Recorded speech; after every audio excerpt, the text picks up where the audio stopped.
போர் செஞ்சானா வலது கையில் போர் செஞ்சானா இல்லை அதில். ஆனால் போர் செஞ்சாங்கிற ஒரு இது இருக்குது.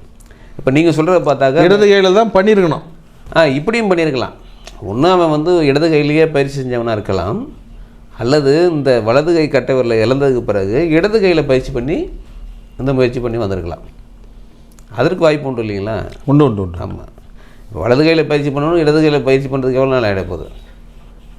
அப்போ இடது கையின் மூலமாக அவன் பயிற்சி பண்ணி வந்திருக்காங்கிறது எடுத்துக்கலாம். ஏன்னா போர் செஞ்சதாக இருக்குது மகாபாரதத்தில். அவர் தவநிலைக்கு போகிறதுக்கான ஒரு காரணம் இருக்குது உங்களுக்கு. என்ன காரணம்னு பார்த்தீங்கன்னா, இது நாள் வரைக்கும் அவர் மனதுக்கு விரோதமாக செய்யலை, போர் எங்கேயும் செய்யலைன்னு வச்சுங்களேன். இப்போ வந்து அவர் போருக்கு போக போகிறார். இப்போ விராட பருவத்தில் போருக்கு போனப்போ கூட ஒன்றும் செய்யலை. அவர் போயிட்டு பார்த்துட்டு வந்ததோடு சரி. ஆனால் இவர் வந்து இவருடைய தர்மத்துக்கு இப்போ வேதம் ஓதுறவர் வந்து போர் செய்யக்கூடாதுங்கிறது இருக்குது. ஏன்னா இதெல்லாம் போரில் வந்து கேட்பாங்க துரோணரை. போர் நடக்கும்போது நீ ஒரு அந்தனாக இருந்துட்டு நீ எப்படி நீ சத்திரியன் மாதிரி போர் செஞ்சுக்கிட்டு இருக்க, அது முதல்ல அம்பெல்லாம் போட்டு நீ கிளம்பு அப்படிம்பாங்க. போரை செய்யாத அப்படிம்பாங்க. அதை மீறி செய்வார். அப்போ அதெல்லாம் அதற்கு முன்பாகவே இதெல்லாம் யோசிக்கிறதுக்கு ஒரு டயத்தை அவர் எடுத்துக்கிறார், ரியலைஸ் பண்ணுறாரு. அதுக்காக ஒரு தனிமையாக போய் பண்ணுறாரு. பண்ணிவிட்டு உறுதியான முடிவு எடுத்துடுறாரு. என்னன்னு கேட்டிங்கன்னா, செஞ்சோற்று கடன் தான் முக்கியமானது. எது தர்மம் எது நியாயம்னு பார்க்குறதுக்கானது இல்லை. செஞ்சோற்று கடன் முக்கியமானது, தர்மத்தை விட செஞ்சோற்று கடன் முக்கியமானது. ஆகையினால் நம்ம வந்து பீஷ்மர் எந்த பக்கம் நிற்கிறாரோ, பிதாமகர். ஆமாம், பிதாமகர் வந்து அவர் தான் எல்லாத்துக்கும் அன்றைக்கி ஒரு ரூட் எடுக்கிறாங்க பாருங்கள், எல்லாருமே பாருங்கள் சார். பிதாமகர் சொன்னால் பிதாமகரேன்னா அவர் தான் வயசில் மூத்தர், எல்லாம் அறிஞ்சவர் இல்லையா? அதால் அவர் என்ன முடிவு எடுக்கிறாரு அந்த வழி போகிறது தான் கரெக்டு அப்படின்னு நினைக்கிறாரு. என்ன இந்த அனலைசிங் ஏன் பண்ணுறாருன்னு கேட்டிங்கன்னா, இப்போ பாண்டவர்கள் பக்கம் ஒரு நியாயம் இருந்தாலும் அவங்க பக்கம் போய் நின்று இவங்களை தானே எடுத்து போகிறேன்னு ஒரு செஞ்சவர்கிட்ட கடனுக்கு பெரிய தீங்கு விளைவிச்ச மாதிரி. அன்றைக்கி நம்ம வரும்போது ஒன்றுமே இல்லை, வரும்போது காப்பாற்றினவர் இவர் தானே. அதுவும் பீஷ்மர் எந்த பக்கம் நிற்கிறாரோ அந்த பக்கம் நின்று செத்து முடிவதே தன்னுடைய கடமைங்கிற முடிவு எடுக்கிறதுக்கு ஒரு தனி ஆலோசனை அவர் பண்ணுறாரு. அதன் காரணமாகவே வாழ்வோ சாவோ ஒரு மரியாதையான கௌரவ பக்கமாக போயிடுவோம் அப்படிங்கிற முடிவுக்கு அவர் வந்தார். இது நாள் வரைக்கும் நின்றுட்டார். இடையில ஏற்பட்ட அநீதிகளுக்கெல்லாம் உடந்தையாக நின்னாச்சு. மறுபடியும் நம்ம இதுலேருந்து பின்வாங்கக்கூடாது. ரெண்டாவது இவர் கொல்லணும்னு பிறந்தவனே அங்கே இருக்கான். ஆமாம், எதிர்த்து இதெல்லாம் இருக்கான், பாண்டவர் கூட இருக்கான். ஆமாம், திருஷ்டத்யும்ன. ஆமாம். அப்படிங்கும்போது இது வந்து இந்த முடிவு தான் சரியானதுன்னு சொல்லி தான் அவர் எடுக்கிறார். இப்போது போர் தொடங்குனா பீஷ்மர் தலைமையில் தான் போர் தொடங்குது. துரோணரும் இருக்கார். துரோணர் வந்து நீங்கள் போர் செய்யுங்கன்னு ஒரு பீஷ்மர் சொல்லலை, இவரும் விலகி நிற்கலை, இவரும் ரெடியாக இருக்கார். 6ஆம் நாளில் வந்து அர்ஜுனனை சந்திக்கிறார், மாணவன். ஆமாம், இவரும் அம்பு போடுறாரு. அவன் வந்து முதல்ல வணக்கம் சொல்கிறான். வணக்கம் சொல்லி அது அந்த ஒரு நிமிஷம் இடையூறுக்கு வண்டிக்குவோம். அந்த படத்தில் பார்த்தீங்கன்னா அப்படி இருக்கும் சார். அது அவர் அம்பு போடுறது, அவர் காலில் வந்து விழுந்து வணங்குறது, அவர் ஆசீர்வாதம் பண்ணுறது, அந்த ஒரு எதிரி தான். இல்லை, இவன் என்ன பண்ணுறான், நேருக்கு நேராக போர் செய்கிறதுக்கு அவர்கிட்ட அனுமதி கேட்குறான். தர்மன் கேட்ட மாதிரி தான். ஏன்னா குருவே நிற்கிறாரு, எடுத்து வந்துட்டார். வந்தோன்னா ஆனால் நீங்கள் சொன்னது பாருங்கள், அந்த கும்பலகத்தை நீங்கள் சொன்னீங்க பார்த்தீங்களா, ஒரு டைமில் குருவே எடுத்து நிற்க வேண்டியது நின்றுட்டார் இல்லைங்களா? அப்போது இது வந்து என்னென்னா, இப்போ இவர் சொல்கிறாரு, அர்ஜுனா என்னை ஏற்று போர் செய்கிறது உன்னுடைய கடமை. இது வந்து போர்க்களம், உனக்கும் எனக்கும் இது கிடையாது, எதிரி தான் முக்கியம். ஆமாம், உனக்கும் எனக்குமான சண்டை இல்லை, அது உனக்கும் எனக்குமான போர் கிடையாது. தர்மத்துக்கும் அதர்மத்துக்கும் நடக்கிற போர். இதில் யார் வெற்றி பெறுகிறார்களோ அவர்கள் பக்கம் தர்மம் இருக்குன்னு அர்த்தம். யார் அதர்ம பக்கம் நிற்கிறாங்கிறது வெற்றி தான் தீர்மானிக்கும். ஆகையினால நீ போர் செய்கிறதுக்கு நான் அனுமதிக்கிறேன், என்னோட போர் செய், தயங்காத, நான் உன்னுடைய எதிரி அப்படின்னு தான் நீ போர் செய்யணும்னு சொல்லி சொல்கிறாரு. இப்போ 2 பேரும் நடக்குது. அர்ஜுனனால் இவரை ஒன்றுமே பண்ண முடியல, குருவாச்சு. ஆமாம், அம்புகள் வந்து பறக்குது. அர்ஜுனன் வந்து எதிர் செய்கிறானே தவிர அவனால் வந்து முடியல. அது கிருஷ்ணன் கேட்குறாரு, என்ன அர்ஜுனா என்ன ஆச்சு உனக்கு, அவரை ஏன் உன்னால் எதுக்க முடியாதா, அவரை வீழ்த்த முடியாதா அப்படின்னு கேட்குறான். அவர் கற்றுக் கொடுத்தது தானே நான் செஞ்சுக்கிட்டு இருக்கேன், அவரை எப்படி வீழ்த்த முடியுங்கிறத எனக்கு அவர் சொல்லவே இல்லை அப்படிங்கிறான். ஏதாவது உனக்கு சொல்லி கொடுத்துருப்பாரு, ஒருத்தரை மிக பலம் வாய்ந்த ஆளை எப்படி வீழ்த்துறங்கிற ஒரு ஏதாவது ஒன்று எங்கேயாவது உனக்கு சொல்லி கொடுத்துருப்பாரு அப்படின்னா அப்போ சொல்லுவான், யானை இறக்கணும்னு முடிவு பண்ணிடுச்சுன்னா உணவு எடுத்துக்காது. இதுதான் எனக்கு சொல்லி கொடுத்துருக்காரு. ஒரு இறப்பு எப்படி நிகழுங்கிறத யானை இப்படி இறக்குன்னு சொல்லியிருக்காரு. அவ்வளோதான், அதோட சொல்ல முடியும். அப்படியா, சரி, நீ அவருடன் போர் செய்ய வேண்டாம், வாங்க கொண்டு நான் பிளான் பண்ணிக்கிறேன். இதுக்கு ட்விஸ்ட்டு இன்னொரு இடத்துல இருக்கும். ஆமாம், ஏன்னா அவர் சொல்லிட்டார் இல்லைங்களா, ஒரு யானையை வந்து எதிர்த்து எப்படி போரிட முடியாது இல்லையா, அதுவாக முடிவு பண்ணாதான் உண்டு. அப்போ வந்து இங்கே போர் செஞ்சு பயனே இல்லைன்னு முடிவு பண்ணிட்டாரு. கிருஷ்ணன் வந்து அர்ஜுனா வா போதும் அப்படின்னா இதுக்கு பிறகு சந்திக்கவே இல்லை. துரோணரை சந்திக்கலை, நேருக்கு நேரம் நின்று போர் செய்யலை. இந்த 6ஆம் நாள் போரோடைய கிருஷ்ணன் முடிவு பண்ணிட்டாரு. இது வந்து 15ஆம் நாள் போர் தான் நினைக்கிறேன். அங்கே தான் அபிமன்யுவை காலி பண்ணுறாங்க. ஆமாம், 13ஆம் நாள் அபிமன்யுவை காலி பண்ணுற அந்த மாதிரி. இப்போ வந்து இப்போ பீஷ்மர் 10ஆம் நாள் போரில் வந்து வீழ்ச்சி அடைகிறார். அப்போ தலைமையை ஏற்க சொல்லி துரியோதனன் துரோணருக்கு கொடுத்துருவான். இனி நீங்கள் இந்த படைக்கான தளபதியாக நீங்கள் இருன்னு சொல்கிறான். சொன்ன உடனே இப்போ அவர் என்ன பண்ணுறாரு, அந்த பதவியை ஏற்றுக்கிட்டு பீஷ்மரை பார்க்க வர்றார். ஏன்னா அவர் வகித்த பதவி இல்லைங்களா. அப்போது அவர்கிட்ட வந்து கேட்குறாரு, இந்த மாதிரி துரியோதனன் வந்து இந்த உங்களுடைய பொறுப்பை என்கிட்ட ஒப்படைச்சிருக்காரு, அதனால் எனக்கு என்ன அறிவுரை சொல்கிறீங்க, நான் என்ன செய்யணும், என்ன செய்யக்கூடாது அப்படின்னு கேட்குறாரு. கேட்டவுடனே பீஷ்மர் சொல்லுவார், துரோணரே, இந்த யுத்தம் நிகழக்கூடாது, நிகழ்ந்துருச்சு, ஆரம்பிச்சிருச்சு. உறவுகளுக்குள்ளே நடக்கக்கூடிய இந்த போரில் அழிவுங்கிறது எந்த பக்கம் அழிஞ்சாலும் அந்த இழப்பு இருவருக்குமே தானே தவிர ஒருவருக்கு இல்லை. இதில் வெற்றியும் ஒருவருக்கு இல்லை, தோல்வியும் ஒருவருக்கு இல்லை.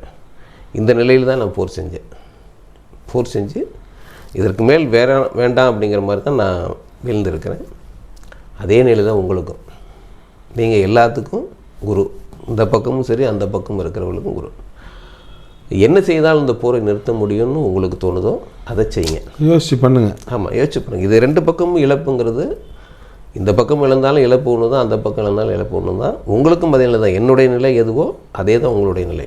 இந்த பக்கம் ஒரு சீடன் இருந்தாலும் அது உங்களுடைய சீடன் தான், அந்த பக்கம் ஒருத்தனை இருந்தாலும் இவருக்கு பேரன், அவருக்கு சீடன், அவ்வளோதான். அதனால் என்ன செய்தாலும் இந்த போரை நிறுத்த முடியுமோ, என்ன செய்தால் வெற்றி பெற முடியுமோ துரியோதனனுக்கு நீங்கள் செய்யுங்க. துரியோதனன் ஒரு அப்பாவி, அவனுக்கு தெரியாது. நீங்கள் கர்ணனும் நீங்களும் இருக்கிறீங்கிறனால தான் நான் கொஞ்சம் நிம்மதியாக இருக்கேன். அதனால் என்ன செய்தால் இந்த போரை நிறுத்த முடியுமோ அல்லது என்ன செய்தால் வெற்றி பெற முடியுமோ அந்த காரியத்தை நீங்கள் செய்யுங்க அப்படின்னு சொல்கிறாரு. இப்போது துரோணர் வந்துடுறாரு.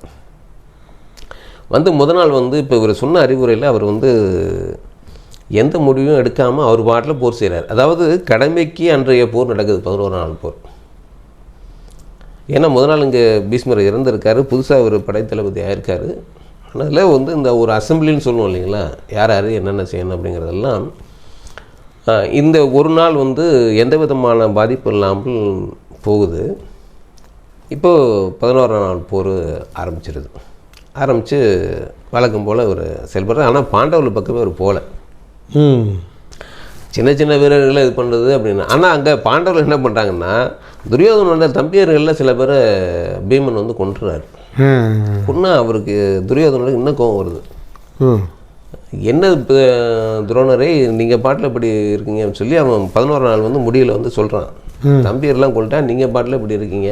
அவனுக்கு கோவம் வரும் இல்லையா, பீஷ்மர் விழுந்துட்டார், இங்கே தம்பியர் சில பேரை கொண்டுட்டான். அப்படிங்கும்போது நீங்கள் ஒன்றுமே செய்யலைன்னு இன்றைக்கி போரில் யாரையுமே நீங்கள் ஒரு தாக்கலையே, பாண்டவர்கள் 5 பக்கமே நீங்கள் போகலையேங்கிற மாதிரி சொன்னோம்னா நாளைக்கு பாரு அப்படின்னு சொல்லி ஒத்த வரையில் முடிச்சிடுறாரு.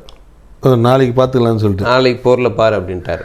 ஒரு நிமிஷம் சார். இப்போ என்னென்னா, ஏற்கனவே துரோணர் என்ன பண்ணுறாருன்னா, சபையில் என்ன பேசுகிறோன்னு தெரியாமல் உணர்ச்சிப்பட்டு பேசிடுறாரு. ஆமாம், அதோட விளைவு பார்த்தீங்கன்னா எங்கே வந்திருக்காருன்னு. ஆமாம், ஒரு சம்மந்தமே இல்லாமல் குரு ஸ்தானத்தில் இருந்துட்டு வில்ல தூக்கிட்டாரு, இல்லை போர் போட்டுக்கிட்டாரு. இந்த பிரச்சனை நம்ம ஆளுங்களுக்கு வருமோ? மீனத்துக்கு கண்டிப்பாக வரும். மீனில் கிடக்காரத்துங்களுக்கு இல்லை, கண்டிப்பாக வரும். இது என்னன்னு கேட்டிங்கன்னா, இப்போது ஒரு சார்பாக ஒரு நியாயம் தெரிஞ்சாலோ இல்லை அநியாயம் தெரிஞ்சாலோ செஞ்சவற்று கடன்கிற ஒரு விஷயத்துக்கு நான் இதுதான் இப்போ சொன்னேன் இல்லைங்களா, எதுக்காக ஒரு யோசனைக்கு அவர் போனார்.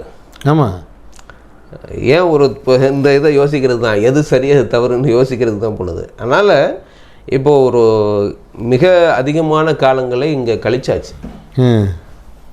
இவர்கள் வேறு வழி இல்லை அப்படிங்கிற நிலைமைக்கு வந்தாச்சு. நமக்கு ஆதரவு கொடுத்தவங்களுக்கு சாதகமாக போய் அவர் கண்டிப்பாக அப்படிங்கிற கண்டிஷன் வந்து தான் ஒரு ஜாயிண்ட் ஆகிட்டாருங்க.